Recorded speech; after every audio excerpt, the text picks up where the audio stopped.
Israel and its Torah.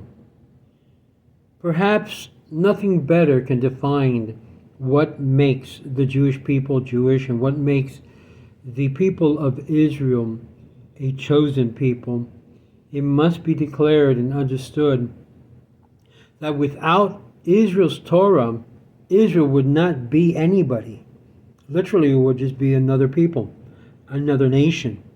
What makes the Jew, the Israelite, a true follower and believer in one God is its Torah. The Jewish faith does not stop with mere idea and God creating the heavens and the earth. It starts there, but it doesn't end there. It starts there and it continues to acknowledge that I am the Lord your God who took you out of the land of Egypt.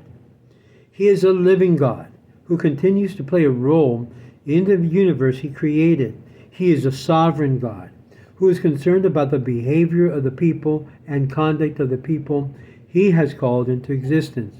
He created, and at that end was found ways to make his will known to mankind. It is his own inscrutable ways and continues to judge the behavior of all man, be they people of Israel or those who are not part of the people, with rewarding and punishing either in this world or in the spiritual world to come.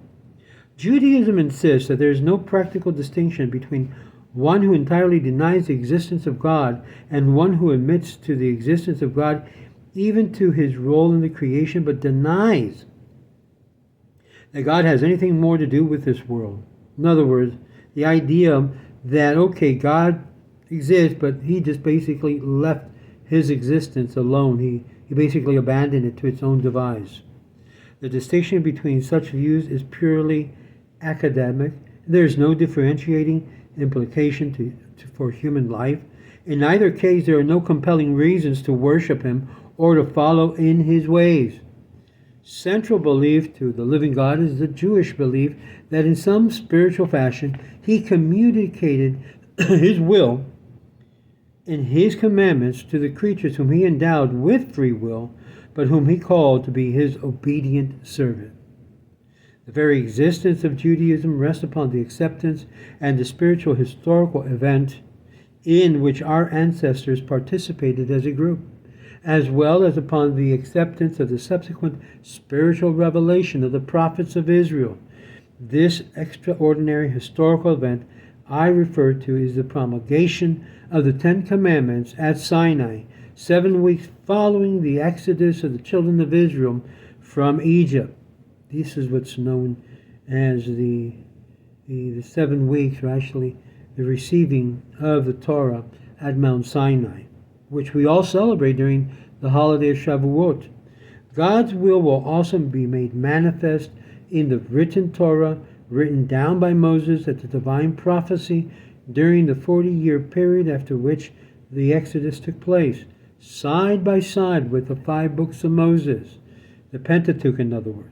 We believe that God's will was made also manifest in the oral tradition, the oral Torah, which has its source at Sinai, revealed to Moses, and then orally taught by him to the religious heads of Israel. And thus, the written law, or Torah, itself alludes to the oral instruction.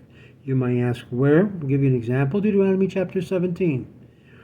And you have so many other areas. This is why we do not hold by many who happen to only believe in the 5 books of Moses, or even in the Tanakh only, but rather that these commandments, that the Torah, oral Torah, which classifies and provides the details for many of the commandments contained in the written Torah, was transmitted from generation to generation and finally recorded in the 2nd century to become the cornerstone upon which the Talmud was built. Non-traditionalists regards the Torah as inspired writing of the great men. That's it. Human inspired writing, as a record of man's attempt to reach out to God. According to this view, there's nothing eternal about the Torah, and everything can be changed and amended and corrected as they wish to. But the Torah and nothing divine about it is what they hold. It is the subject to errors of the men and the great men as capable of making. It is in this case that they indeed should be treated as any more authoritative as a guide to behavior, as any more embodiment of truth, than to say that the ethics of Aristotle or Kant or Spinoza. It is only a set of man-made tribal laws. Anyone indeed justified in eliminating what no longer suits him, changing or amending it, strikes the fancy of every generation or religious leaders. This is why there's some movements that are completely repudiated by the Orthodox world, because they reject the idea that God spoke to the people of Israel, and that expression is found in actual written form as well as oral form. And this is precisely the rationale used by the non-traditionalists to justify these far-reaching changes in the Jewish practice that they have introduced, and thus not considered quote-unquote kosher for Jewish consumption. However, one chooses to visualize and understand or comprehend the specific nature of God's revelation to Israel and the prophets. What stands out is that the Torah means anything at all. It is a record of God reaching out to man, not vice versa. If it possesses any enduring value, any truth, the Torah must be seen as a record not of man's spiritual genius, but of God's will communicated to mortal, finite man. No interpretation of Judaism is Jewishly valid if it does not posit God as the very source of the Torah. Thus, for us, the Torah is divinely given, it is divinely sanctioned, it is the very words of God. What is the Torah technically? It refers to the 5 books of Moses. The written Torah, known also as Torah Shebeketav, the scroll upon which it is written, which kept the holy ark of the synagogue, is called a scroll of the Torah, a Sefer Torah. In this sense, the constitution of the Jewish people. You'll hear me refer to in my many videos regarding that the Jewish people have a constitution. That constitution is the Torah. But why isn't it applied in today's government of Israel? Because keep in mind, today's state of Israel was based upon a British mandate, based upon common law, and not based upon the very Torah constitution, which makes the people Jewish, or what makes the Jews Jews. One day they will accept as its basis of living and conducting their daily life the Torah as their own constitution. When that day happens, it will be the day in which redemption has arrived to the Jewish people. Well, we also have the notion not only of Torah Shebeketav, but we also have the notion of the Sefer Torah, which is holy, but this constitution was promulgated not by men, but revealed by God. By Torah as also meant by the oral Torah, what we call Torah Shebe'al Peh, from the mouth, leading from the mouth, from words to words. And where do we find that? Well, we find even in our Torah how this transmission took place in the very early books of the book of Deuteronomy, later part, as well as in the first chapters of the book of Joshua.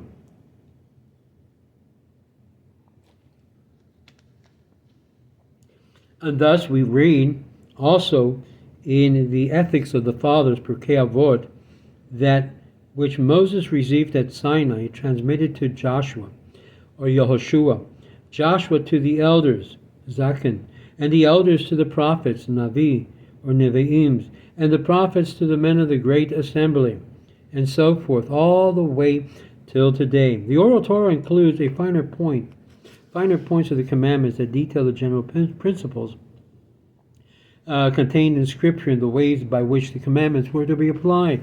For example, the Torah forbids work on the Sabbath. So what happens? What constitutes work? How shall work be defined for the purpose of the Sabbath? Except for several references to such tasks as gathering wood, kindling fire, cooking and baking, The written Torah does not say what and how to keep from working on the Sabbath, but the oral Torah does. That's the verbal, passed on from one generation to the other generation. The written Torah commands the animal needed for food be killed as I commanded thee. How shall this slaughtering take place? How do we know it's properly done when the regulations govern such slaughtering? The written Torah does not say one word how to slaughter the animal. Matter of fact, we have post statements that referring that they slaughtered the animal, but it doesn't say how, what type of knife, what type of instruments. Yet the oral Torah does. And thus the written Torah does not say how, but the oral Torah does give instructions as to how to carry out those commandments. The written Torah commands us to bind them as a sign upon your hands and your frontlet between your eyes. What does this mean? What is the sign? And what does it mean to put it in between your eyes and your arm? This reference to tefillin leaves us in the dark as to how they were to be made up, what they were to be consisted of, how they were to be doned, how to be put them on. Were they supposed to be round? Were they be plastic looking? In other words, how to make these signs so we can be able to fulfill this commandment to don them. Well, the written law does not tell us. This is why there's such a problem many times when you just go literally into the 5 books and take things literally, like many of other groups of Judaism does. So the oral Torah does. The written Torah prescribes capital punishment, for example, for various crimes. What legal rules and procedures had to be followed before such a verdict could be handed down? What were the limitations? The written Torah does not say what and how. The oral Torah does.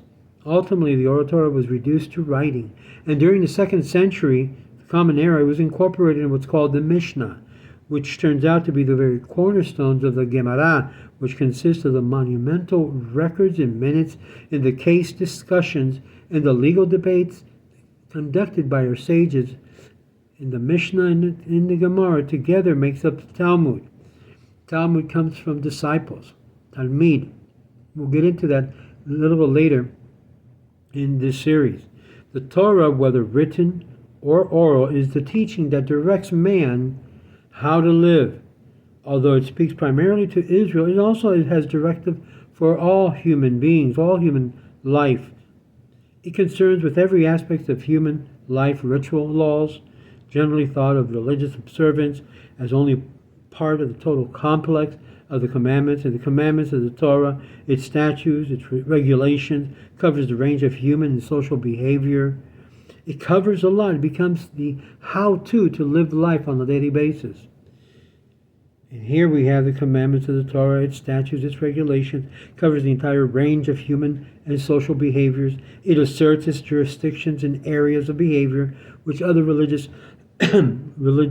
are generally thought of as belonging to the ethical and moral domains or the jurisdiction of secular, civil, and criminal code of law. Even its non-legal, non-statutory section stresses spiritual truth and conveys insight to the still finer extra legal, ethical, and moral behavior. The rest of the books of the Hebrew Bible, which were written over a period of many centuries, consist of the prophets, Nevi'im, and the sacred writings, Ketubim.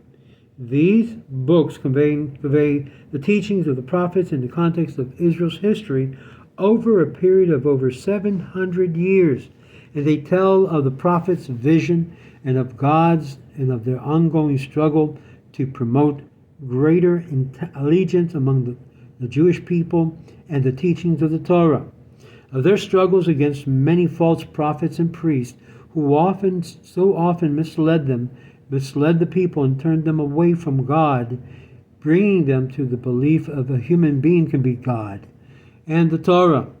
Among these books, you'll find the inspirational books like the book of Psalms, the book of Proverbs, Mishle, and so many other books that we have in our scriptures. And thus, This also shows us the book of Psalms, which are songs of David, songs that causes you to have religious deep sentiments. The Torah with the prophets, what they call the Nevi'im, and the Ketuvim are together referred to as the Tanakh. For Torah, Nevi'im, and Ketuvim, Tanakh, that's the acronym. This is what non-Jews have traditionally called the Old Testament, but this has nothing to do with anything old. It is the Testament for the Jewish people, but that which to the Jews has always been the only Testament, only true Testament. In the broadest sense, however, the study of the Torah refers not only to the scriptures and the oral law, or Torah, but it also incorporates the entire body of rabbinic legislation and interpretation based upon the Torah that developed over the centuries. For the Torah was always a living law, constantly being applied by a living people to the real conditions that were often changing, and thus these laws applying differently from one age to the other. Though these are obviously the result of human effort, they are an integral part of the entire body of religious jurisprudence, to which the Torah itself grants authoritative status. As it says, I want you to hear this because this becomes the basis of the force of the oral law from the written law. So if you have any Karaites trying to tell you that all of the writings of the rabbis, that all the oral laws is nothing but bupkis, it's just human rules and regulations, you need to read this to them because it's clearly a statement of the authenticity and the authority that the rabbinical and oral law has over those who follow the will of God. Deuteronomy chapter 17, verse 10 through 11. And you shall observe to do according to all that they shall teach you. Who are they? These are the leaders. Read the context. According to the law which they shall teach you, and according to the judgment which they shall tell you, you shall do. Torah is the very embodiment of the Jewish faith, and it contains the terms of his covenant with God.